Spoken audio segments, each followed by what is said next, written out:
어제 아침에는 악인들의 행위를 말씀으로 나눴습니다. 악인들은 교만하다, 그리고 가련한 자, 힘없는 자들을 괴롭히고 또 뿐만 아니라 탐욕을 부리고 하나님은 없다고, 하나님을 잊어버리고 그런 사람들이 악을 행하는 자들이었다라고 말씀을 드린 바 있습니다. 그런데 그러한 악인들은 말도 포악한 말을 하고 거짓말을 하고 그런다고 했는데, 그런 사람들로 인하여 고난을 당하고 있는 가운데에 이 시편 기자는 하나님을 찾습니다. 즉 이 악인들에 관한 대하여 하나님이 어떻게 또 일하시는지, 악인들의 행위를 말했다면 악인들의 행위에 따른 하나님의 일하심은 어떠한지를 지금 어떻게 해 주시기를 바라고 있는 것이거든요. 오늘 말씀 가운데 보면 12절에 여호와여 일어나소서 손을 드옵소서 또 가난한 자를 잊지 마옵소서라고 말씀을 합니다. 일어나소서 손을 드옵소서 잊지 마옵소서, 세 가지를 말하는데, 여호와께서 일어나신다라고 하는 것은 심판의 주로 이제 일어서시는 걸 말하죠. 일을 시작하는 걸 말하죠. 손을 든다는 것도 마찬가지. 이제 손으로 뭐 사람도 지어서 만드셨던 분이고, 손을 든다는 것도 일하시는 거예요. 일어나는 것도 일하시는 거고, 손을 드는 것도 일하시는 건데, 하나님의 행위죠. 악인들의 행위가 있는 것처럼 하나님의 일하심이 있다는 것이거든요. 오늘도 한날을 여러분이 사실 뿐만 아니라 지나온 날들을 돌아보도 앞으로 미래도 마찬가지. 하나님이 나를 위하여 일하실 때 그 일하시는 하나님의 은혜 속에서, 그 섭리 속에서 우리에게는 은혜가 임하는 거죠. 그 은혜가 바로 보호하시고 인도하시고 또 나를 위하여 친히 모든 것을 만들며 성취하시는 하나님이심을 성경이 말해주잖아요. 일하시는 하나님, 예레미야서 33장에서 일하시는 하나님, 그리고 그것을 만들며 성취하시는 하나님이라고 말하는 것처럼 언제나 일하고 계시는 하나님인데, 여러분을 위해서 일하실 줄을 믿습니다. 가난한 자들을 잊지 말라고 한 것은 힘들고 어려운 괴롭힘을 당하는 자잖아요. 악인들에 의해서 괴롭힘을 당하는 자들을 잊지 말고 기억해 달라고 말씀하는 것이기도 하고요. 히스기야 왕이 병들어 죽게 되었을 때 하나님 앞에 기도를 하면서 내가 하나님 앞에 어떻게 살았는지에 대한 것을 고백하며 기억하옵소서라는 그런 기도를 또 하죠. 히스기야 왕도. 하나님은 여러분들의 모든 마음, 생각과 말과 행동을 기억하신다라는 것, 그 기억하신다는 그 우리의 믿음이 우리 스스로를 정결케 하고 하나님 앞에서 살게 하는 또 하나의 신앙이기도 하거든요. 하나님이 나를 보고 계신다. 뒤에 이제 그 12절에 몇 절인가 14절에 말하잖아요. 주께서는 보셨나이다 말하는데, 하나님은 다 보고 계신다, 또 기억하고 계신다라고 할 때, 하나님이 나를 보고 계실 때, 또 하나님이 나를 기억하실 때 어떤 모습을 보실까, 어떤 것을 기억하실까를 생각해 보면 그게 이제 코람데오의 신앙이 되잖아요. 하나님 앞에서라는 거지. 하나님이 나를 보신다는 생각 때문에, 하나님이 나의 모든 것을 기억하실 거라는 이 생각이, 우리의 믿음이 하나님 앞에 우리들을 바르게 세워가는 이런 모습이 될 수 있다는 것이죠. 악인들은 그게 아니었다고 그랬잖아요. 중요한 것은 하나님은 보고 계신다는 것, 알고 계신다는 것, 기억하고 계신다는 것을 우리는 항상 생각해야 한다는 것입니다. 그래서 주는 보셨나이다 하면서 뭘 보았습니까? 13절이죠. 어찌하여 악인이 하나님을 멸시하여 그 마음에 이르기를 주는 감찰하지 아니하리라 하나이까 라거든요. 악인들의 저런 말, 악인들의 저런 행동들을 하나님 다 보고 계시지 않습니까? 라는 거잖아요. 보고 계신다라는 그 가운데서 저들에게 갚아달라는 거죠. 가련한 자를 괴롭히고 포악한 말, 거짓말로 살아가 하나님에 대한 모욕도 하는 이러한 저들을 그냥 두지 말라는 거예요. 그래서 14절에 주는 재앙과 원한을 감찰하시고 주의 손으로 갚으려 하시오니 외로운 자가 주를 의지하나이다. 주는 벌써부터 고아를 도우시는 이시이다 해서 주를 의지하는 자 또는 약한 자를 돌보시고 저들을 지켜주시는 그러한 하나님을 이제 말씀하고 있는 거잖아요. 여기에 보면 거기도 말한 것처럼 주의 재앙과 원한을 감찰하시고 주는 원한이 있는 자 또는 재난을 당한 자 그리고 앞에 말한 가련한 자처럼 약한 자를 하나님은 다 아시니까 어떻게 되겠어요? 저들을 긍휼히 여기시는 마음에 저들을 지키시고 건져주시려니 악인들을 멸망시키고 악인들을 심판해야만 저들을 살려줄 수 있는 것 아니겠습니까? 그런 것이죠. 그래서 하나님은 의인과 악인에 대한 비유와 평가를 늘 하셨잖아요. 시편 1편에서도 마찬가지. 복 있는 사람이죠. 의인이죠. 이 사람은 하나님께서 시냇가에 심은 나무가 철을 따라 과실을 맺으며 그 잎사귀가 마르지 아니함 같이 그 모든 것이 다 형통하려다 이런 은혜와 복을 주시지만 의인에게는 4절 이하에 보면 악인은 그렇지 않으며 라면서 악인들에 대해서는 완전 대조적인 바람에 나는 교화가 또다. 복 있는 사람 의인의 삶은 시냇가의 나무 같은 복을 받는데 악인은 바람에 날리는 교처럼 정함이 없고 아무것도 없는 삶을 살게 되어진다는 것이거든요. 이게 바로 하나님께서 원한을 갚으시 여기 감찰하고 주의 손으로 갚으신다라고 표현을 하고 있는 것이거든요. 결국 악인들에 대해서는 갚으신다는 말은 잡는다 이런 표현도 있는데 저들을 붙잡아서 멸하시는 것을 말하는 거예요. 그러니까 외로운 자가 주를 의지합니다라고 하죠. 여기서 말하는 외로운 자는 단순히 우리가 생각하는 인간의 감성적 외로움이라기보다 소외당하는 사람, 무시당하는 사람, 그래서 멸시당하는 사람을 말할 수 있는데 이러한 약한 자를 의미하잖아요. 그러한 약한 자가 주를 의지할 수 있다는 것이거든요.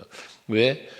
여호와 하나님은 이런 약한 자를 도우시는 하나님이시니까 이 약한 자를 가련한 자를 괴롭히는 악인을 심판하시고 멸하시는 분이시니까 오직 하나님만이 나의 도움이시고 오직 하나님이 나를 이러한 현실적 상황 속에서 나를 건져주실 것이라는 확고한 믿음이 바로 생기게 되는 거죠. 여러분들도 오직 여호와를 바라고 믿으면서 하나님이 나를 도우시고 다윗의 고백처럼 하나님은 내 편이시다. 하나님은 나를 돕는 분이시다. 이런 믿음이 있을 때 의지하는 것이잖아요. 의지할 일은 여호와밖에 없습니다. 라는 이런 고백들처럼 오직 여호와만이 나를 지키시는 분, 나를 보호하시고 나에게 은혜 주시고 복 주시는 분은 오직 여호와 하나님이시다. 이 오직 여호와의 신앙이 여러분에게 확실하게 있을 수 있기를 원합니다. 그러면서 15절에도 악인의 팔을 꺾으소서 악한 자의 악을 더 이상 찾아낼 수 없을 때까지 찾으소서. 뭡니까? 악인에 대한 멸망이죠. 완전한 멸망을 말하는 것입니다. 다시는 악인이 괴롭히지 못하도록 다시는 악인이 하나님을 대적하지 못하고 약한 자를 괴롭히지 못하도록 그들을 꺾어달라. 팔을 꺾어달라. 예? 그리고 저들을 더 이상 찾아낼 수 없을 때까지 그렇게 해달라라고 해서 영원토록 그 약한 자를 괴롭히는 악인들의 멸망을 기도하고 있는 것입니다. 그래서 이 영원함심에 대해서 16절에도 말하기를 여호와께서는 영원 무궁하도록 왕이시니라고 말합니다. 영원 무궁하신 왕권, 다스림, 통치, 권세를 말하는 거잖아요. 왕은 이러한 영원하신 왕이신 하나님을 말하고 있습니다. 그렇습니다. 세상의 권세는 잠시 있다 사라지는 것에 불과합니다. 하지만 하나님의 왕권은 영원합니다. 그 영원한 왕권으로 다스리시는 나라가 하나님의 나라고 우리는 바로 그러한 영원한 왕권을 가지신 하나님의 자녀가 되어 있기에 그 영원한 나라의 누림, 영원한 생명이 우리에게 주어진 것 아니겠습니까? 그래서 예수로 말미암아 우리에게 주어진 영원한 생명, 영원한 평강, 영원한 즐거움이 바로 우리에게 주어졌다는 사실을 우리는 알아야 합니다. 특별히 왕이라고 하는 왕권은 다스리는 자입니다. 통치자입니다. 모든 권세가 있습니다. 지금도 이 나라를 다스린 통치자의 권세는 큽니다만, 당시 예전 이 성경이 기록됐던 시대의 왕은 사람을 죽이고 살리는 모든 권세를 가진 게 왕입니다. 우리가 성경에서 보시면 왕이 어인이 찢기면 다니엘서도 나타나잖아요. 출애굽기에서도 보잖아요. 모든 왕에 대한 권한은 어마어마한 권한이에요. 살리기도 하고 죽일 수도 있고 모든 것을 뺏을 수도 있는 권세가 왕에게 있어요. 그러니까 그러한 분이 바로, 그런데 그 영원한 무궁하신 왕권은 하나님께 있다니, 우리는 하나님을 믿어야 되는 이유가 바로 중에 하나가 여기에 있는 것 아니겠습니까? 영원토록 다스리시는 나라를 우리를 위해 예비하시고 그것으로 우리를 인도하고 계신다는 것. 예수님이 왕으로 오셨다고 그랬잖아요. 왕으로 오신 예수니까 사망 권세도 이기시고 승리하시고 또다시 심판해 주러 오실 거라는 거죠. 바로 이와 같은 예수를 우리는 믿고 있고 그 예수로 말미암아 우리는 누릴 수 있는 평안이 우리 모두에게 있다는 것입니다. 그러면서 17절 여호와여 주는 겸손한 자의 소원을 들으셨사오니 했습니다. 하나님께서는 겸손한 자에게 은혜를 베푸신다고 했습니다. 교만한 자는 대적하고 물리치지만 겸손한 자에게는 은혜를 베푸신다고 했잖아요. 또 겸손한 자에게는 재물의 복도, 영광의 복도, 생명의 복도 주시겠다고 약속하신 말씀이 있지 않습니까? 그러므로 하나님 앞에 우리는 겸손한 자가 되어야 하고 사람 앞에서도 우리는 겸손한 자가 되어야겠죠. 그러면 하나님의 은혜가 내게 임하는 것입니다. 겸손이 무엇입니까? 하나님께 영광 돌리는 겁니다. 교만은 그럼 반대로 뭡니까? 그 영광을 내가 가로차는, 내가 차지하는 겁니다. 그러니까 이 겸손과 교만의 차이는 영광을 내가 받냐 하나님께 돌리느냐의 차이인 것입니다. 누군가를 세워주는 것은 내가 낮아지는 거고 누군가를 짓밟는 건 내가 높아지는 거예요. 그러니까 우리는 항상 겸손한 마음으로 하나님 앞에 서고 사람 앞에 설 수 있어야 된다는 것이죠. 하나님은 그걸 기뻐하시는 거예요. 예수께서도 제자들이 주의 나라가 임할 때에 하나는 우편 하나는 좌편에 세워달라고 말을 할 때에 으뜸이 되고자 하느냐? 그러면 섬기는 자가 되라. 큰 자가 되고 싶으냐? 그럼 너희들 낮아져라 라고 말씀을 하시는 교훈이잖아요. 그러면서 예수님이 이 땅에 오신 목적도 섬김을 받으려는 게 아니라 도리어 섬기려고 오셨다는 말씀을 주지 않습니까? 사도 바울도 너희 안에 이 마음을 품으라고 말씀하면서 그게 곧 예수의 마음이다. 근데 그 예수의 마음은 예수님을 우리가 마음을 닮아야 할 그 마음은 어떤 마음이다? 본체 하나님이신데 하나님과 동등됨으로 취할 것이 아니하시고 종의 형체를 갖추어 인간의 몸을 입고 이 땅에 오신 분이다. 십자가에 달려 죽지 않아도 되는 권세를 가지신 분이요 하늘과 땅의 모든 권세를 가지시니 그런데도 불구하고 아무런 힘없이 십자가에 달려 죽으시는 이러한 모습들, 이게 사랑이면서 이게 겸손이기도 한 거죠. 그래서 마태복음 11장에 보면 예수께서 나는 온유하고 겸손하다. 그러니 내게로 와서 배워라 라고 말씀을 하는 것처럼 우리는 겸손은 그리스도인의 덕입니다. 이 겸손은 하나님께 영광과 기쁨을 돌려드리는 행위입니다. 하기에 거기에 하나님의 은혜가 임하는 거예요. 그래서 여호와는 주는 겸손한 자의 소원을 들어주셨다라고 말하는 겁니다. 교만한 자는 자기 스스로가 자기 소원을 이루어가는 거예요. 그러나 겸손한 자는 뭐예요? 하나님이 그 소원을 이루어 주는 거예요. 그게 복이다 그 말입니다. 여러분에게 가끔 말씀드렸지만 내가 일할 수 있어요. 내가 할 수 있는 일이 많아요. 여러분 자신이 할 수 있는 일이 많습니다. 그런데 그 하는 모든 일은 뭡니까? 내 능력만큼 하는 겁니다. 하지만 하나님의 일하심은 내 능력을 초월합니다. 하기 때문에 겸손한 자가 되어지실 때 하나님이 여러분의 소원을 들어주신다면 여러분 마음에 소원이 있잖아요. 그래서 우리는 하나님 앞에 무릎을 꿇는다, 눈물을 흘린다 이런 표현을 하는 거예요. 그게 하나님 앞에 겸손한 행위의 모습이잖아요. 하나님 앞에 눈물을 흘리는 것도 그 앞에 무릎을 꿇는 것도 다 하나님 앞에 겸손한 모습의 우리의 행위란 말이에요. 그러니 거기에 하나님이 이루시는 소원이 입으로 이루어진다는 것이잖아요. 그러면서 그들의 마음을 준비하시며 귀를 기울여 들으시고 라고 말하지 않습니까? 그들의 마음을 준비시킨다?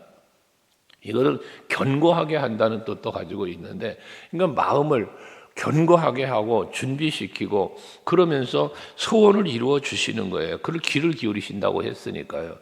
빌립보서 2장 말씀에 보면 13절에서 그러잖아요. 하나님의 기쁘신 뜻대로 우리의 마음에 소원을 두시고 그 소원이 이루어질 수 있도록 행하게 하시는 분이 하나님이시다고 고백을 하잖아, 사도 바울을 통해서요. 그러니까 우리는 내 마음에 품는 소원들도 어떤 환경이었던 일이었던 뭐 사람이었던 무엇으로 인하여 내가 기도를 하더라도 기도하게 하시는 이가 하나님이시라는 믿음이 우리에게 있어야 돼요. 기도할 수 있는 어떠한 기도의 제목을 우리에게 넣어주신 이가 하나님이다 그 말이에요. 왜? 응답 주시려고. 그러니까 하나님은 응답하시기 전에 기도하게 하시는 하나님이다 말이죠. 너희는 내게 부르짖어라 그리하면 내가 내게 응답하겠고 라는 말씀처럼, 구하라 그리하면 주실 것이다 라는 말씀처럼 하나님은 우리에게 뭐합니까? 기도하게 하신다는 거예요. 그 기도라는 자체가 겸손이에요. 능률이에요. 간절함의 마음의 소원을 주께 아뢰는 것이죠. 그때 하나님은 그 기도를 기울여 주시고 그리고 응답해 주신다는 말씀인 것입니다. 이 아침에도 여러분들이 겸손한 마음으로 하나님 앞에 의자에 앉아 있지만 무릎 꿇는 마음으로, 겸손한 마음으로 하나님 앞에 기도하실 때 하나님은 여러분들의 기도에 귀를 기울여 주시고 응답해 주고 그 마음의 소원함을 들어 응답해 주실 줄 믿습니다. 하면서 18절에도 고아와 압제당하는 자를 위하여 심판하사라고 말씀했습니다. 고아와 압제당하는 자가 누굽니까? 약한 자입니다. 이들은 힘이 없는 자들입니다. 그러니까 앞에서도 말씀한 것처럼 이들은 하나님을 바라볼 수밖에 없습니다. 자기들의 힘으로 대적자와 악인들과 싸울 힘이 없습니다. 그러니 내가 싸울 수 있는 힘이 없으니 어찌하겠어요? 주여 나를 도와주소서 오직 주만 바라봅니다 라고 말할 수밖에 없는 거잖아요. 소경 바디메오 같은 경우를 보십시오. 소경 바디메오는 여러분 다윗의 자손 예수의 나를 불쌍히 여기 있어서 사람들이 잠잠하라 꾸짖지만 그래도 더욱 소리 질렀다는 것은 뭡니까? 저 예수만이, 저 다윗의 자손 예수만이 내 이 눈을 뜨게 해주고 내 바라는 소원을 이루어 주실 수 있는 분이라는 확실한 믿음이 그에게 있었기 때문에 아랑곳하지 않고 오직 예수만을 찾고 부르짖었던 것 아니겠습니까? 여러분 마찬가지입니다. 우리가 하나님 앞에 기도를 할 때에 우리는 적당한 기도가 되어서는 안 됩니다. 기도 하나님이 응답해 주시면 고마운 일이고 안 들어주시면 어쩔 수 없지라는 신앙의 기도가 되어서는 안 된다는 것이에요. 하나님 반드시 응답해 주셔야 합니다. 약복 나루터의 야곱의 기도를 보십시오. 나에게 복을 주시지 않으면 내가 놓을 수 없습니다. 환도뼈를 치기까지 날이 새도록 간절하게 부르짖었던 그러한 야곱의 모습이 우리는 요셉을 알지 않습니까? 여러분 다니엘이 사자굴에 던져지는 그러한 왕의 도장이 찍힌 걸 알면서도 기도할 때 그의 기도는 어떤 기도였겠습니까? 목숨을 건 기도가 아니었겠습니까? 그러한 기도에 하나님은 응답하시며 역사를 하시는 겁니다. 그래서 여기 고아와 압제당하는 자를 위하여 심판하라는 것은 이 약한 자에 대한 하나님의 분명한 도우심과 또 은혜가 있음을 말씀하는 거 아니겠어요? 그래서 저들을 위해서 심판해달라고 말하며 세상에 속한 자가 다시는 위협하지 못하게 하시리이다 해서 이 약한 자들을, 악한 자들은 저들을 위협하고 저들을 해롭게 하지만 하나님께서 저들을 지키시며 심판을 시작하시면 다시는 악인들이 그를 해하지 못하도록 하시겠다는 이야기 아니겠습니까? 여러분을 힘들게 하는 일이 있을 수 있습니다. 여러분을 힘들게 하는 사람도 있을 수 있습니다. 환경이 있을 수 있습니다. 그러나 그 모든 것을 다스리며 섭리하는 분이 여호와 하나님이심을 믿고 하나님 앞에 아뢰며 기도하면 환경도 바꾸어 주시고 사람의 마음도 바꿔주실 수 있고 내 앞에 답답한 일들도 해결되어지는 놀라운 은혜가 반드시 임할 것입니다. 그렇게 일하실 수 있는 능력의 하나님이시고 그렇게 일해 주시는 긍휼과 사랑이 풍성하신 하나님이십니다. 오늘 이 아침에도 여러분을 위해서 그렇게 일하실 준비가 되어 계신 하나님, 여러분들이 이 자리에 나올 수 있게 해주셨고 또한 기도할 수 있게 하시는 하나님께서 반드시 이 아침도 여러분의 간구하는 기도를 들어 응답해 주실 줄로 믿습니다. 그 응답의 은혜가 여러분들의 누림이 되고 감사와 찬송이 될 수 있기를 주의 이름으로 축복합니다. 기도하시겠습니다.